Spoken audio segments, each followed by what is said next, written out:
We often say that building a people-powered movement is the key to achieving our right to housing, and that's correct. But I'd like to delve deeper into some of the barriers we encounter within housing activism and how we can overcome them. Bit of a personal story. Before I engaged in housing activism, I experienced a lot of housing insecurity. I first became homeless when I was 16. When I left the United States 2 years later, I experienced more periods of homelessness in Europe. As an undocumented migrant, I struggled to find housing and employment. My housing situation improved for a time in Ireland until the economic crash of 2008 resulted in the bank repossessing the flat we were renting.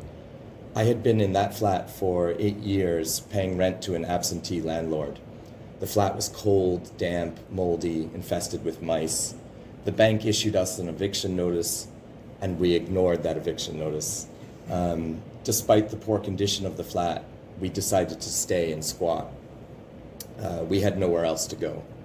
After an entire year of living with the fear of being thrown out, and after viewing countless different apartments with queues going down the length of the street, I finally succeeded in finding accommodation, but only because I lied about HAP. In this property, the landlord even threatened to evict me if I didn't make a routine council inspection go away. And once when I refused an illegal rental hike that they were trying to impose on me, they actually accused me of selfishness. But what I actually experienced throughout all these ordeals was in stark contrast to the greed of the rich. It was the solidarity and incredible generosity of the poor that not only kept me alive, but eventually led me to become a socialist. It was their help and solidarity that gave me confidence, and I believe it's solidarity that empowers us all to resist, to fight for what's right, for both ourselves and our communities. We can't succeed without solidarity. So I'd like to talk about what inspires everyday people to cultivate solidarity actions and what hinders them. How do people overcome the sense of fear and shame they feel when they struggle with housing? I think through telling our stories, we can defeat that stigmatization. Through interviews, articles, podcasts, through all forms of media, through meetings like this one, through songs, through art, film, theater, poetry.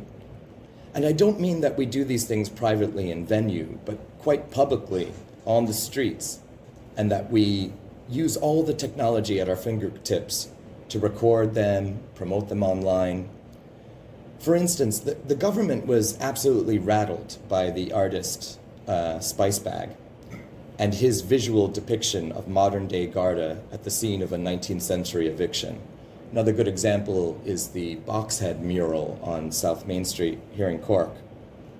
Songwriter Martin Leahy's anthem, "Everyone Should Have a Home," has become a thorn in the government's side as more and more musicians like Christy Moore perform it, communities sing it, and the media writes about it, most recently by the Guardian newspaper. Songwriter Jimmy Cullen's anti-racist take on the housing crisis, Housing for All, is another great example. Because nothing unmasks those in power quite like art. Because the government can't debate a work of art like they can debate pundits or statistics. Art's impact is because we feel it first and we understand it later. Everyone's aware of the horrors of the housing crisis.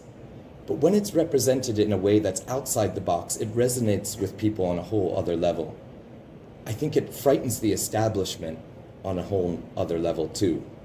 Because no matter how much the government tries to disguise who they are, the poor man's truth is always greater than the rich man's spin. And the government is using all of its public relations machine, its PR machine, in a desperate attempt not to appear like their former colonial masters.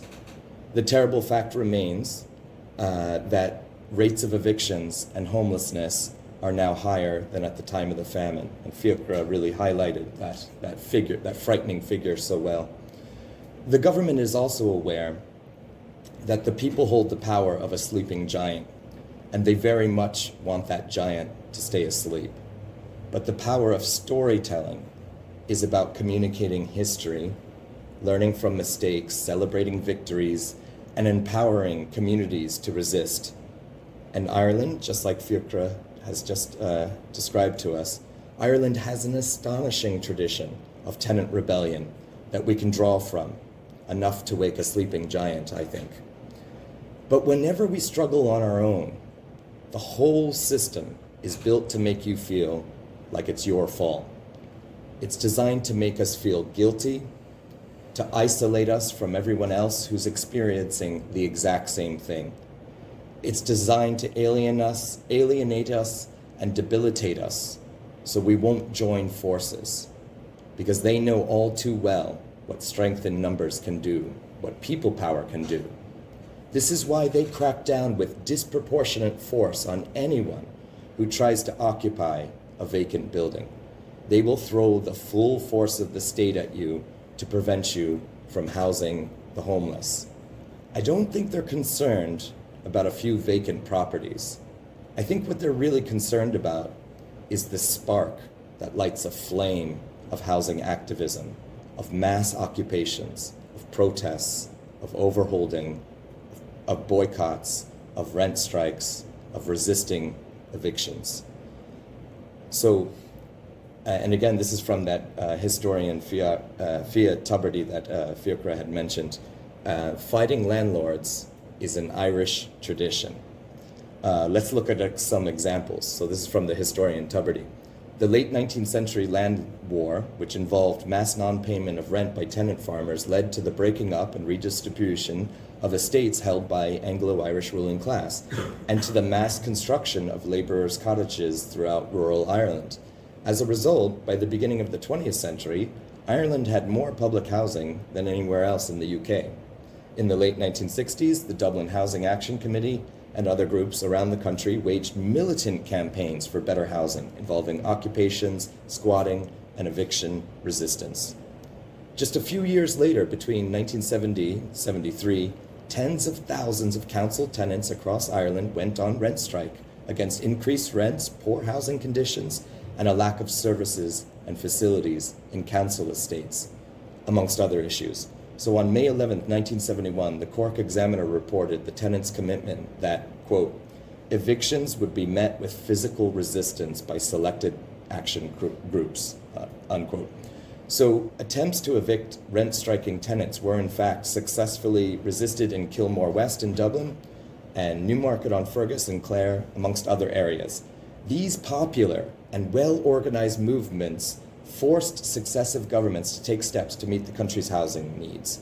Due to the pressure throughout the 1970s, the state delivered more public housing per year than our current government of today, despite having significantly less resources than is the case today. Ireland's history of mass organization and collective direct action to secure improvements in housing and living conditions is directly relevant to today. And I agree. So, and also, we must not forget the incredible victory by the tenants of Leaside Apartments here in Cork. It was a large apartment block of 75 households. They all faced eviction when the Vulture Fund, Lugas Capital, purchased the building. The Vulture Fund wanted everyone gone so they could raise the rent by €1,000 per month per apartment. Just 13 households in the apartment decided to stay and fight. After a 1.5-year-long struggle, the Vulture Fund backed down, and the entire building came under control of the Clwyd Housing Association.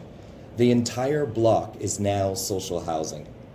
The remaining 13 households stayed, and the other 62 apartments received social housing applicants. It was an astounding victory that demonstrated the power of solidarity. Hundreds of us turned out to support and march with them during their campaign. Their slogan was, "Today us, tomorrow you." So I don't think it's radical to demand housing as a human right.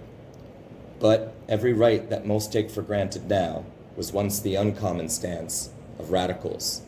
The end of slavery, the end of child labor, women's reproductive rights, the right to education, the right to vote, the 8-hour workday, the right to unionize. None of these rights seem radical today, but to win them, radical action was indeed necessary.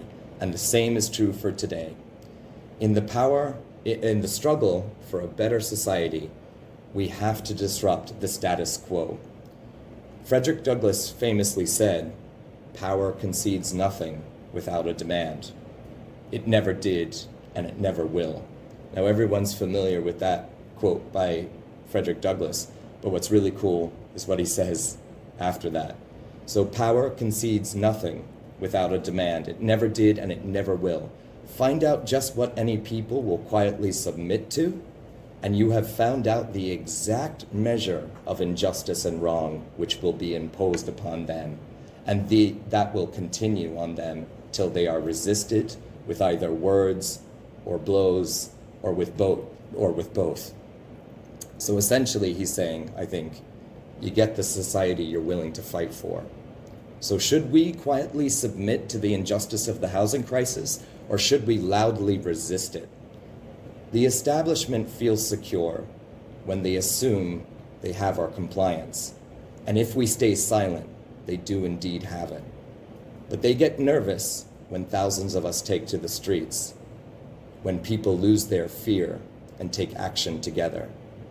So to conclude, I propose that our ability to win the right to housing is not just through direct action, but also through our ability to successfully communicate those stories of direct action, to empower and to inspire confidence in people's abilities to organize and win, to wage class war against the state and landlords through art.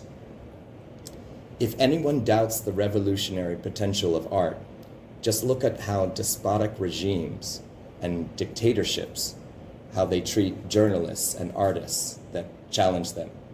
Look also at how efficiently those same tyrants co-opt skillful communicators who harness the power of media and storytelling and art to protect the ruling class.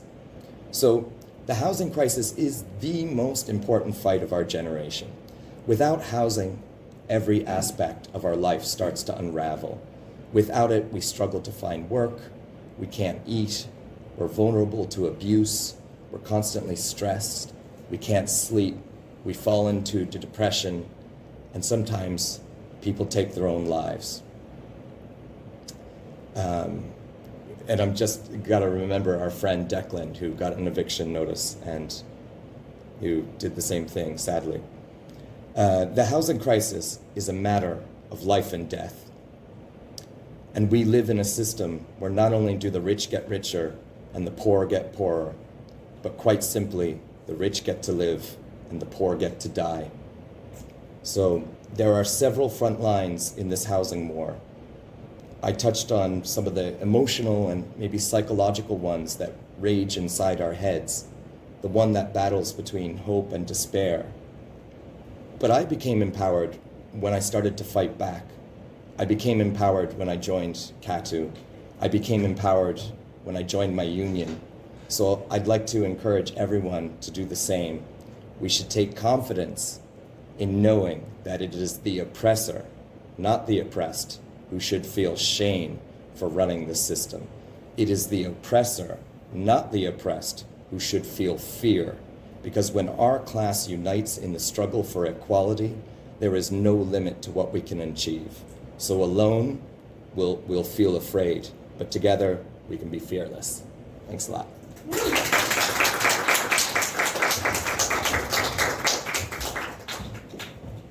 Just before we head off, if anybody wants to head off now, they can. But if anybody has any questions for Gary or for me about whichever part of the talk, go ahead. Yeah. I'll just make a comment rather than a question. I just want to